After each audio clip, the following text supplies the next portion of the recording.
बनवायचं कारण असं आहे की मला तुमच्यासोबत एक स्टोरीसुद्धा शेअर करायची होती. मला ऑलमोस्ट एक 6 मंथ बॅक मी ना एस टी स्टँडवर बसले होते, बिकॉज माझा फ्रेंड मला घ्यायला येणार होता. मी त्याची वाट बघत बसले होते. ठीक आहे, तिथं माझ्यापाशी एक मुलगी आली आणि ती मला असं बोलते की दीदी मला एक कॉल करायचा आहे, तर प्लीज तू तुझा फोन देऊ शकतेस का.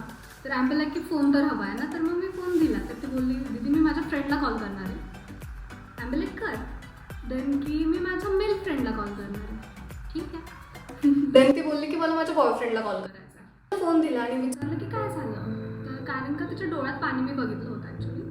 तर ती सांगत होती की दीदी माझं रिलेशन होतं ऑलमोस्ट एक 9 वर्षाचं आणि 2 महिने झालं मागचं तो माझ्याशी बोलत नाही आहे.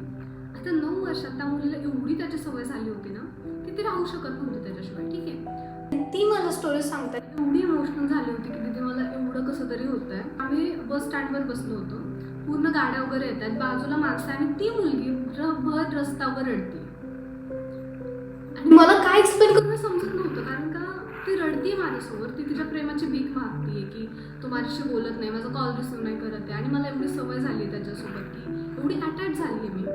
ते सगळं ती सांगताना रडत होती आणि मला ती गोष्ट इमॅजिन करून रडू येत होती की बाई काय चालू आहे. म्हणजे त्या मुलाला काहीच फरक नाही पडत की 9 वर्षाचं रिलेशन. सो मी तरी तिला सजेस्ट केलं की नको कॉल करू.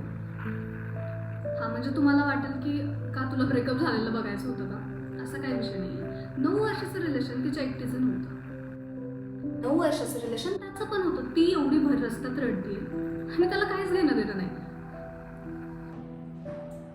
तर मला हेच सांगायचं आहे, जर का समोरच्या व्यक्तीला ज्याच्यावर आपण प्रेम करतोय त्याला फरक नाही पडत आहे आपल्या डोळ्यात पाणी येते किंवा आपण किती रडतो, किती हायपर होतोय. ती मुलगी किती हायपर झाली असेल 2 महिने, त्याला काय फरक पडला का नाही ना. मग का म्हणजे पर्सनली असं मला वाटतं, प्रत्येकाच्या वैयक्तिक वेगवेगळे मत असू शकतात. जे मला वाटतं मी ते शेअर करते. ज्याचं आपल्यावर खरंच प्रेम असतं ना, तो आपल्या डोळ्यात पाणी कधी येऊच देत नाही. जर का त्या व्यक्तीमुळे तुमच्या डोळ्यात पाणी येतंय तर त्याचं प्रेम नाही आहे तुमच्यावर. That's simple. आणि मी तिला फोन दिल्यानंतर तिचं कन्व्हर्सेशन काय होतं हे जर ऐकायचं असेल ना तर पार्ट 2 कमेंट करा.